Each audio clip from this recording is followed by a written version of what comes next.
مسلمان اللہ کے علاوہ کسی کی سمپتھی نہیں لیتا. کچھ لوگ جو ہے نا وہ ہیلپ لیس اس لیے ہو جاتے ہیں کیونکہ لوگوں کو جب وہ سناتے ہیں نا اپنے دکھڑے، لوگ ان کو ایکنالج کرتے ہیں کہ ہاں واقعی تمہارے ساتھ بڑی زیادتی ہے.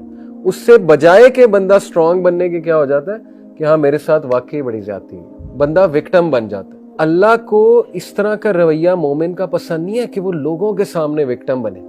وکٹم بننا ہے تو رب العالمین کے سامنے بنے، تہجد کے ٹائم جا کے روئیں اور بچوں کی طرح روئیں اور سارے غم اللہ کو بتائیں. جس طرح لوگوں کو بتاتے ہیں اس سے اللہ خوش ہوتا ہے. لوگوں کے سامنے اپنی ویکنس شو کریں گے نا، رونا دھونا، ایک ٹائم آئے گا آپ کے بارے میں مشہور ہو جائے گا کہ یہ تو ہر وقت اس نے رونا ڈالا ہوتا ہے، تو پھر کیا فائدہ ہوا؟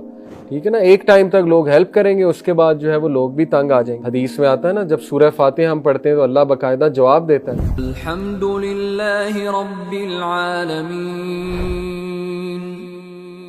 جب انسان کہتا ہے ایاک نعبد و ایاک نستعین، تو اللہ تعالیٰ فرشتوں سے کیا کہتا ہے کہ میرا بندہ ایکنالج کرتا ہے کہ میں دعائیں قبول کرتا ہوں، تو اللہ کہتا ہے چل پھر مانگ کیا مانگنا. تو اس کا مطلب کہ اللہ باقاعدہ جواب دیتا ہے. انما اشکو بثی و حزنی الی اللہ.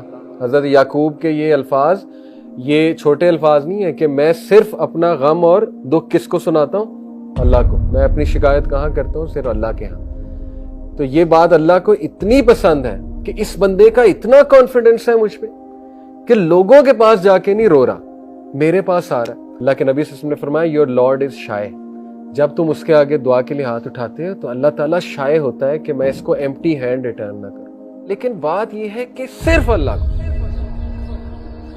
ناٹ ونس رسول اللہ نے خود طائف کا غم ایکسپلین کیا، ناٹ ونس پوری سیرت. صرف تب ایکسپلین کیا جب حضرت عائشہ نے پوچھا کہ یا رسول اللہ کیا احد سے بھی بڑا واقعہ آپ تک آیا ہے؟ تو اللہ کے نبی صلی اللہ علیہ وسلم نے کہا کہ ہاں لوگوں نے مجھے بہت دکھ دیا تھا اس دن، طائف والے دن، لیکن یہ نہیں کہا کہ میں بہت دکھی ہو گیا. پورا واقعہ اس طرح نہیں سنا جیسے بیان ہوا ہے. تو ثابت یہ ہوتا ہے کہ مسلمان سٹرونگ ہونا چاہیے. مسلمان کا سارا اعتقاد جو ہے وہ اللہ پر ہونا چاہیے. اللہ آپ کی پھر ایسی مدد کرے گا کہ آپ کا گمان، یہی اس آیت کا مطلب ہے وَمَن يَتَّقِ اللَّهَ يَجْعَل لَّهُ مَخْرَجًا.